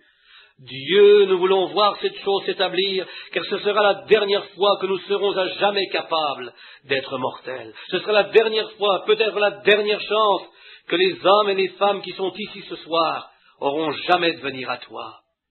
Ceci peut être l'heure du scellement. Demain ne reviendra peut-être pas pour beaucoup. Alors, en ce jour, je devrais me tenir là. Cette grande soirée sera sur l'enregistreur du ciel.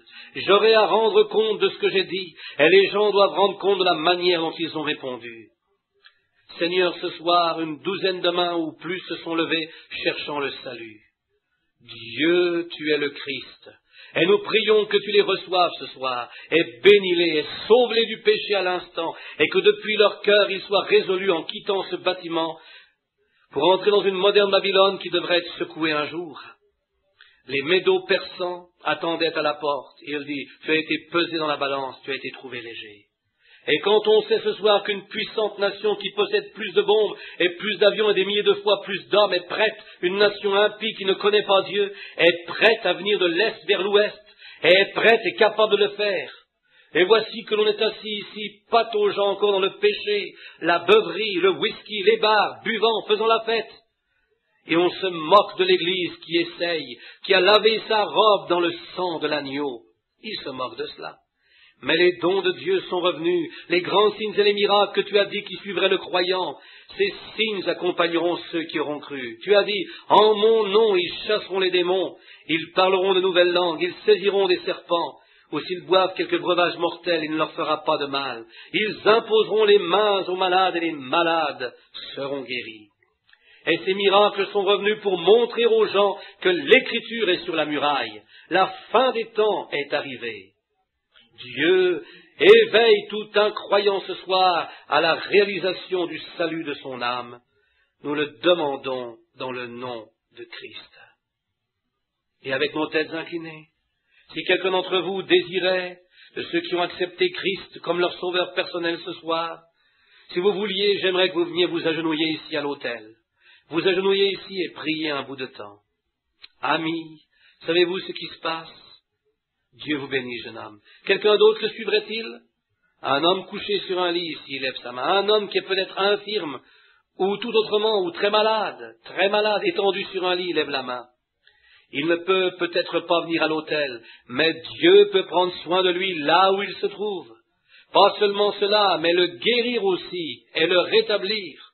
Nous allons avoir un service de guérison. Vous lèveriez-vous de vos sièges pour venir ici juste une minute? Vous qui voulez servir le Seigneur et qui voulez faire une consécration? Que Dieu vous bénisse, mon frère de couleur, tandis qu'il s'en vient à l'autel pour se consacrer. Un autre homme venant de l'arrière s'en vient directement à l'avant, c'est juste. Il y a une fontaine remplie de sang, tirée des veines d'Emmanuel, et les pécheurs qui s'y plongent sont lavés de leur culpabilité. Tandis que nous chantons doucement maintenant, viendriez-vous? Il y a, c'est ouvert, de sang, des veines d'Emmanuel, et les pécheurs qui s'y plongent. Viendrez-vous vous agenouiller ici juste un moment pour qu'on en parle? Venez maintenant, agenouillez-vous ici, sont lavés de leur culpabilité. Que tout chrétien qui connaît la valeur de la prière prie. Que tous ceux qui savent comment prier soyez en prière maintenant. Rappelez-vous, l'homme assis à vos côtés, ce pourrait être sa dernière chance. Ce pourrait être la dernière chance qu'a cette jeune fille. Ce pourrait être la dernière chance qu'a ce jeune homme. Dieu pourrait frapper à leur porte pour la dernière fois ce soir. Mon esprit ne contestera pas toujours avec l'homme. Peut-être n'aura-t-il plus l'occasion de revenir. Voici 3 hommes agenouillés à l'autel. Ce sont tous des adultes. Chacun d'entre eux réalise ce qu'ils sont en train de faire, sachant qu'ils sont dans la présence de Jéhovah Dieu en ce moment même. Jésus a dit, je ne mettrai pas dehors celui qui vient à moi. Ils savent qu'ils ont mal agi, et ils savent qu'ils ont transgressé les lois de Dieu, et ils sont venus ici s'agenouiller et dire, Dieu, sois apaisé envers moi, un pécheur. Qu'a dit Jésus? Le publicain se frappait la poitrine en disant, Dieu, sois apaisé envers moi, un pécheur. Il retourna à la maison justifié. Viendrez-vous vous agenouiller et retourner à la maison ce soir justifié? Dites que les bombes atomiques explosent, que la mort frappe, tout ce qui peut arriver, rien ne me retirera plus. Je regarde maintenant le visage d'un homme assis à l'arrière, que Dieu bénisse son cœur. Il est venu ici il n'y a pas longtemps, il était mourant, un cancer de la gorge. Je me souviens, il n'est pas au courant de ceci, mais je l'ai demandé au médecin qui connaissait son cas. Il dit, il n'en a plus que pour quelques jours. Et il est venu ici et j'ai prié pour lui ici à l'autel. Le précieux Seigneur Jésus l'a guéri. Je le connais très bien. Je sortais avec sa fille autrefois et voici qu'ils sont ici ce soir, lui et sa femme. Je l'ai rencontré l'autre jour, il tondait son gazon. Je l'ai aperçu dehors, j'ai simplement dû verser une larme quand je l'ai vu. Je pense que s'il n'avait été de la miséricorde de Dieu, il aurait été couché au cimetière ce soir. Et comme Dieu l'a épargné. J'ai vu frère Burns il n'y a pas longtemps, et après que le Saint-Esprit eut entré dans la chambre où il était, il se leva et sourit, il dit, « Je m'en reviens à l'église, frère Branham. Surveillez cela, il sera là, ne vous en faites pas, il n'y a pas de doute du tout dans mon esprit, il sera là. Viendrez-vous jusqu'à l'avant maintenant, entourer l'autel, le vieil autel démodé de la prière? Dieu vous bénisse, jeune dame, tandis que vous venez vous agenouiller. Juste ici, si vous le voulez. Qui d'autre viendrait maintenant, pendant que nous chantons à nouveau? Le voleur moribond se réjouit de voir cette fontaine en son jour, et là puis-je, bien que vil comme lui, laver tous mes péchés. Le chanterez-vous avec moi maintenant? Que les chrétiens prient. Venez maintenant, levez-vous et venez ici. Je veux que vous veniez pour prier avec vous. Le voleur moribond se réjouit de voir. Viendrez-vous?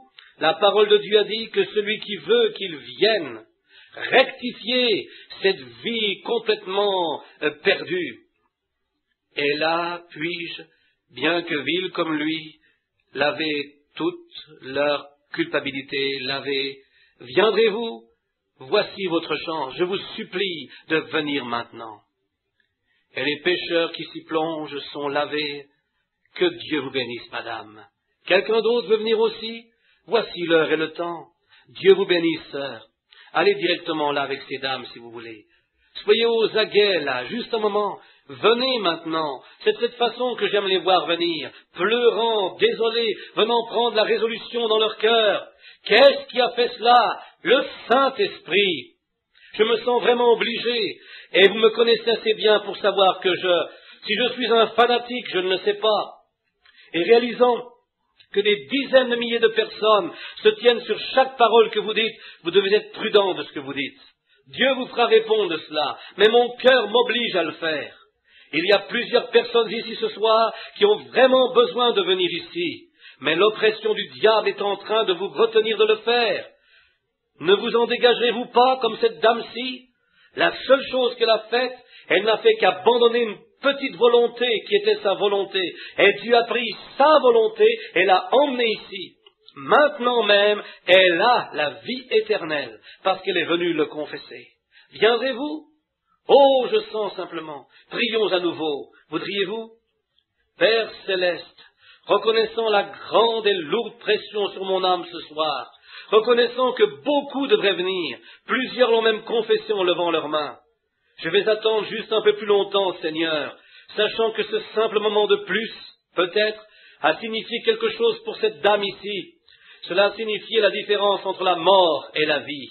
Elle est venue, et tu as dit, je ne mettrai pas dehors celui qui vient, mais tu les recevras.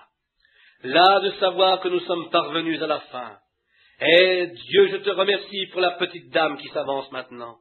Et je prie que d'autres suivront. Accorde-le, Seigneur. Viendrez-vous, pécheurs? Venez maintenant, tandis que nous attendons dans la prière. La prière change les choses. Une autre jeune fille, juste à la croisée des chemins de la vie, là où Satan pourrait la retenir, et quelques-uns d'entre vous sont âgés et même grisonnants. Vous avez besoin d'être ici. Oh, frères, sœurs, les jours de votre jeunesse sont passés, c'est terminé. Ces enfants peuvent venir, pourquoi pas vous? Ne viendrez-vous pas? Je vous en supplie, dans le nom de Christ. Seigneur Jésus, une fois de plus je prie que toute pierre, Seigneur, soit retournée, afin que chacun ici puisse voir, et puisse-t-il venir ce soir et revêtir la forme et la lumière du Seigneur Jésus, et puisse-t-il être de vaillants soldats de la croix, résolus dans leur cœur d'abandonner les choses du monde et de venir à Christ ce soir. Accorde-le, Seigneur, tandis que nous attendons patiemment que le Saint-Esprit arrose cette parole, et pour leur laisser savoir que nous prêchons que le Fils de Dieu revient bientôt. Il voit les journaux et les autres choses, la radio le claironne, et sait que les grands conseils et les conférences échouent tous. Et la Russie s'en vient à grands pas comme le roi Nebuchadnezzar le fit autrefois. Ô Dieu, le jour des gentils est terminé, l'écriture est sur la muraille, les dons spirituels sont dans l'église, pour ceux qui sont résolus dans leur cœur, menez, tekel ou farzine. Nous avons été pesés dans la balance, et nous avons été trouvés légers.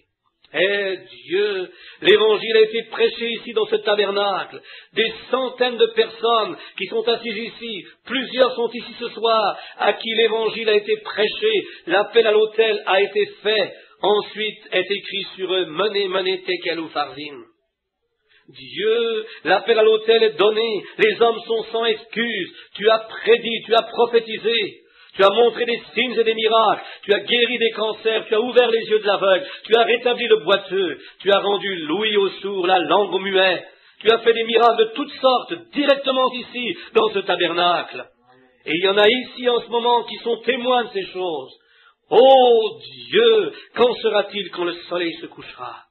Oh Dieu, quand sera-t-il quand il sera demandé aux hommes de répondre?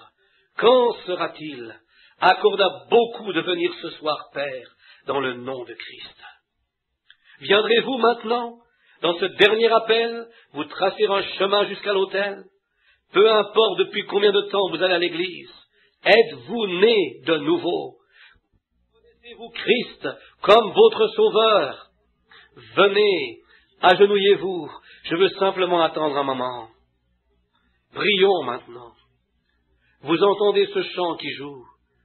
Quand il vous sera demandé de donner une réponse, et si Jésus revenait avant l'aube alors?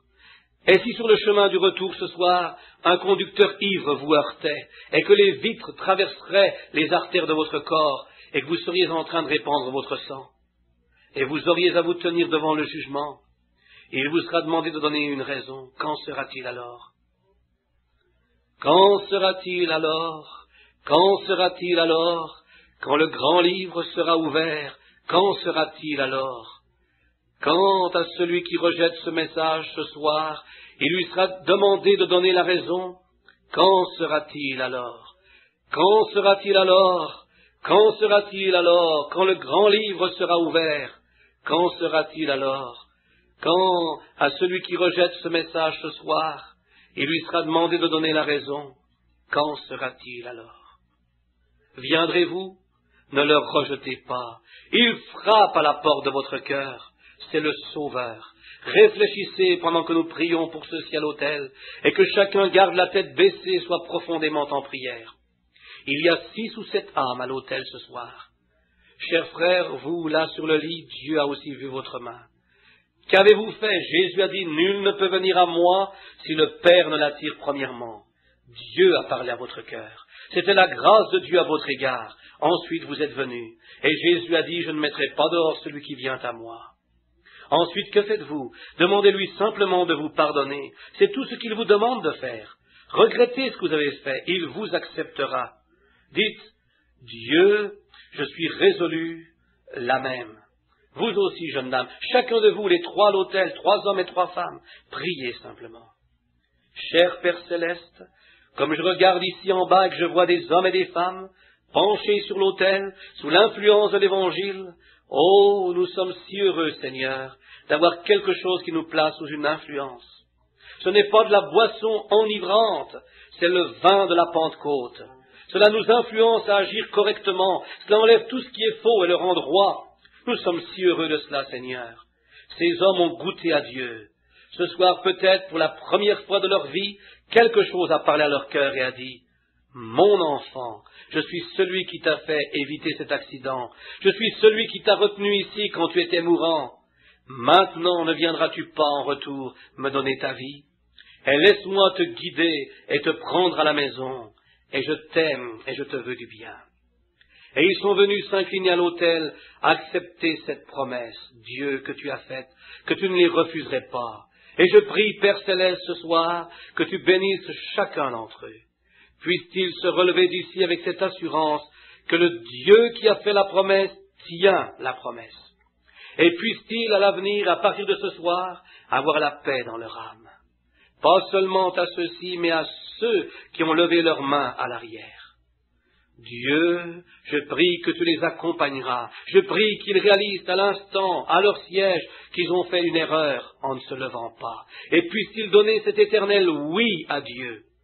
Seigneur, je viens de prendre la résolution et je te servirai à partir de maintenant. Je te promets ceci, Seigneur, comme je lève ma main. Je le ferai par la grâce, par ta grâce, ô Dieu. Je crois maintenant en Jésus-Christ. Je l'accepte comme mon sauveur, mon guide. Je ne suivrai pas la conduite de mes propres sentiments. Je suivrai la conduite de son esprit dès maintenant, jusqu'à ce que je le rencontre en personne, à la fin de la route. Accorde-le, Père. Maintenant, je me demande, pendant que nous avons la tête inclinée, si quelqu'un dans l'auditoire a fait cette consécration à Dieu, qui ne soit pas venu à l'autel, s'il lèverait ses mains et dirait « J'ai fait cette consécration dans mon cœur ». Dieu, à partir de ce soir, je vais désormais te servir en dépit de ce que cela peut coûter. Je ne vais plus suivre mes propres pensées, je m'en vais suivre la conviction du Saint-Esprit. Lèveriez-vous la main? Dites, je l'ai fait, frère Branham, dans mon cœur ce soir. Dieu vous bénisse, monsieur. Vous bénisse là derrière, madame. Dieu vous bénisse, madame. Dieu vous bénisse, monsieur. C'est bien. C'est bien. Dieu vous bénisse par ici, mon frère. Dieu vous bénisse, frère, à l'arrière. Je vous vois, c'est bien, plusieurs d'entre eux. Dites, frère Branham, ont-ils à venir à l'autel? Non, non, non, non, c'est dans votre cœur. Votre cœur est l'autel de Dieu. Mais il est bon de venir s'y agenouiller et prier comme ceux-ci l'ont fait. Oui, ils sont venus le confesser publiquement. J'aime les voir faire ceci. Mais ceci n'est qu'une façon à l'anciennement de le faire, de venir à l'autel, faire notre confession. Mais tous ceux qui crurent au Seigneur Jésus-Christ furent sauvés. C'est ce que la Bible déclare. Acceptez-le comme votre sauveur personnel. Maintenant, pour vous qui êtes à l'autel, vous les hommes et vous les femmes ici à l'autel, qui croyez que Dieu vous a attiré à l'autel, et vous sentez que Dieu vous a pardonné votre vie passée, et qu'à partir de maintenant, vous avez résolu de servir le Seigneur Jésus, et de vous détourner des voies du péché, et vous allez dorénavant le servir, aussi longtemps que vous aurez souffle de vie par sa grâce. Lèveriez-vous la main, vous à l'autel?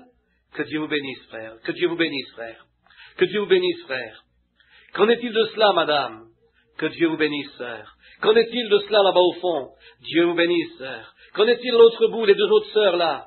Demandez à Dieu de vous pardonner, sœur. Tous sont sauvés à l'autel, à l'exception de deux.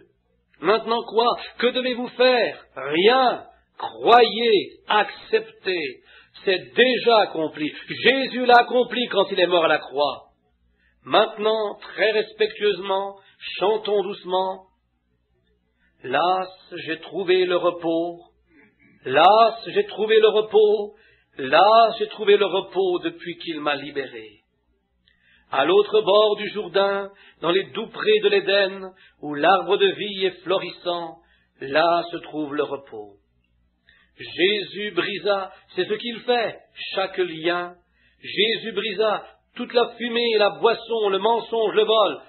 Jésus brisa chaque lien, oh, et il t'a libéré. Je le louerai à tout jamais, je le louerai à tout jamais, je le louerai à tout jamais, car il m'a libéré. Quiconque d'autre maintenant, avec vos têtes inclinées, qu'en est-il de vous sur le lit, frère? Acceptez-vous le Seigneur comme votre sauveur personnel? Dieu vous bénisse, frère. Vos péchés sont tous sous le sang maintenant. Je vois que vous êtes couché sur un lit, infirme peut-être. Ne vous en faites pas, Christ vous guérira. Votre vie sera épargnée. Vous à l'arrière, levez vos mains à l'instant et dites, j'ai accepté Christ ce soir. Et ces dames à l'autel, réalisez-vous maintenant, mesdames, que Jésus-Christ vous a délivré du péché? Qu'avez-vous à faire? Rien, il l'a fait pour vous. La seule chose que vous ayez à faire, c'est d'accepter ce qu'il a fait pour vous. Acceptez cela. Et ensuite, vous devenez un candidat au baptême du Saint-Esprit. Dieu a promis qu'il remplirait du Saint-Esprit ceux qui sont venus. Pierre a dit, repentez-vous, chacun d'entre vous, soyez baptisés dans le nom de Jésus-Christ pour la rémission de vos péchés, vous recevrez le don du Saint-Esprit. Nous vivons dans les jours du déversement de l'Esprit, de grands signes et des miracles dans l'Église. Tous en prière maintenant. Je veux aller parler à ces dames juste un moment. Qu'est-ce que c'est? Oh, précieux est le flot qui me rend blanc comme neige. Il n'est pas d'autre fontaine à part le sang de Jésus. Qu'est-ce qui peut effacer mes péchés? Rien que le sang de Jésus. Oh, qu'est-ce qui peut me rétablir à nouveau? Rien que le sang de Jésus. Tous ensemble. Oh, précieux est le flot qui me rend blanc comme neige. Il n'est pas d'autre fontaine à part le sang de Jésus. Maintenant, soyez attentifs juste un moment. Je vais vous demander quelque chose. Cet homme, la raison pour laquelle j'ai fait ce que j'ai fait pour l'homme infirme, il était sans espoir. Connaissant par l'Esprit que c'est son soir pour accepter le Seigneur Jésus, sachant qu'il était en dehors de toute espérance, et de savoir toute la vie qu'il avait vécue sans Christ. Mais si l'homme est présent pour entendre ma voix, je ne le connaîtrais pas si je ne l'avais pas vu là. Mais sachant ceci, que ces derniers mois, cet homme a cherché la face de Dieu. Et sa fille est venue et a été sauvée. Et l'homme, c'est la raison pour laquelle j'ai fait ce que j'ai fait. La femme aveugle, la raison pour laquelle j'ai fait cela, c'est parce que cela consistait à chasser un mauvais esprit. Maintenant, de chasser un mauvais esprit, mon Église le sait. J'y vais de beaucoup de précautions avec ces choses. Quand je ne suis pas sous l'onction, dans l'attente d'une vision, voyez. Parce que tout d'abord, si quelqu'un était dans mes réunions, vous verrez, avant d'entreprendre un esprit comme celui-là, je dois savoir de quoi je parle. Combien l'ont remarqué? Il faut y aller avec précaution. Mais je demanderai au Seigneur, pour la gloire de Dieu, qu'il le fasse. Tout comme il s'est fait à la petite dame l'autre soir, qui était sourde et muette. Son air était sévèrement attaqué, elle n'aurait jamais pu entendre ou parler de nouveau. Et je lui ai demandé, et j'ai vu l'Afrique se dérouler devant moi. J'ai dit, Seigneur, si c'est que tu me rappelles en Afrique, guéris cette muette qui était victime d'un accident. Et elle put parler et entendre comme tous les autres. Et tout à l'heure, quand cet aveugle se tenait ici, juste en entrant dans l'esprit, j'ai remarqué une ombre ténébreuse. Maintenant, si la femme est encore présente, si elle l'est, ou si quelqu'un la connaît, là, en ce moment précis, elle peut mieux voir qu'elle le pouvait tantôt. Au matin, elle verra encore mieux. La dame est-elle à l'arrière? Est-ce que... Voilà. Vous voyez mieux, n'est-ce pas, madame? Amen. C'est exact. Donc, demain matin, vous verrez encore mieux.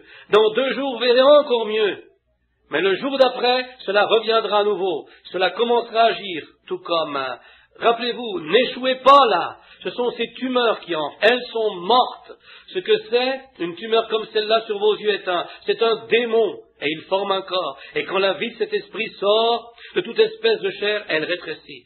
Tuez un animal, déposez-le sur la balance, pesez-le le même soir, n'y touchez pas, laissez-le là. Au matin, il sera plus léger. À présent, laissez-le là un bout de temps, comme l'est le chien étendu sur la route.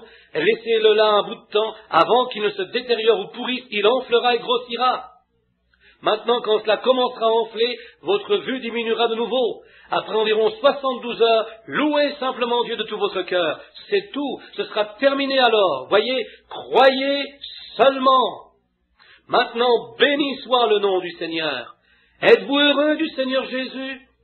Eh, ce que c'est, je l'ai vu accomplir les signes et les miracles. Eh, les amis, nous n'avons plus à supposer. Jésus-Christ est ici. Il guérit les malades. Il fait marcher le boiteux. Je l'ai vu ressusciter les morts de leur lit. Je sais qu'il est le Seigneur Jésus. Et je crois qu'il reviendra bientôt. Je suis si heureux ce soir que vous l'ayez accepté comme votre sauveur personnel. Et combien y a-t-il de chrétiens ici en ce moment? Levez vos mains qui attendent la venue du Seigneur. Béni soit le Seigneur. Notre Père céleste, nous te remercions ce soir pour toutes ces choses. Nous te remercions pour la réunion, pour la parole tranchante de Dieu qui sépare véritablement. Et le jugement commence dans la maison de Dieu. Nous te remercions pour toutes ces choses. Nous te remercions de sauver les perdus et de sauver les différentes nations de gens. Nous t'avons vu emmener à l'autel ce soir un Éthiopien, un frère de couleur, et le sauver ici du péché. Lui imposer les mains pour que son asthme ne l'ennuie plus. Voici venir sa sœur, aveugle, trébuchant dans les ténèbres. Tout à coup de la lumière traversa ses yeux. Le démon venait de sortir. Oh, puisse-t-il ne jamais revenir. Dieu donne-lui la foi et puisse-t-elle rester guérie. Nous te remercions pour chaque âme qui était à l'autel. Nous te remercions pour cet homme qui était dans le lit avec des béquilles à ses côtés et qui ensuite s'est levé et a marché sans le recours de ses béquilles. Un homme sauvé, un homme guéri, et ses enfants autour de lui se réjouissant dans la gloire de Dieu. Quel foyer différent ce sera. Oh, nous te remercions, Seigneur, pour chacun en particulier. Nous te remercions pour le mari de Betty et pour ceux qui sont venus. Maintenant, Dieu obtient la gloire de tout cela. Elle te revient entièrement. Et veuille, Seigneur, qu'un réveil à l'ancienne mode éclatera ici dans ce tabernacle, Seigneur, qui fera venir les gens de partout dans le monde et qu'une grande campagne sera tenue ici à Jeffersonville à la gloire de Dieu. Accorde-le, Père. À présent, nous sommes juste prêts à rompre le pain et à prendre la communion. Et nous prions, Seigneur Dieu, que tu seras avec nous et que tu nous béniras. Et manifeste-nous ton amour comme nous l'apprendrons, car nous le demandons dans le nom de Christ. Maintenant, à ceux qui doivent partir, nous allons vous permettre de sortir. Frère Neville, je vais te demander de préparer la lecture de la parole pour la communion. Et à vous qui pouvez rester, restez avec nous pour la communion. Ceux qui ne peuvent pas, nous souhaitons que les bénédictions de Dieu vous accompagnent et revenez au milieu de nous un autre tantôt. Il est 10h08. Et là, si vous devez partir, que Dieu vous bénisse d'être venu. Et nous souhaitons vous revoir de ce côté-ci de la gloire. Sinon, de l'autre côté. Et ceux qui peuvent rester, vous êtes les bienvenus pour les 30 prochaines minutes où nous prendrons la communion et aurons le lavement des pieds. Maintenant, aux étrangers ici présents, donnez, que chacun se donne la main et bénisse le Seigneur pendant que nous chantons « Prends le nom de Jésus avec toi ». Très bien. Prends le nom de Jésus avec toi, enfant de tristesse et de malheur. Il te donnera la joie et le réconfort. Prends-le donc où que tu ailles. Précieux nom, nom si doux, espoir de la terre et joie du ciel. Précieux nom, nom si doux, espoir de la terre et joie du ciel.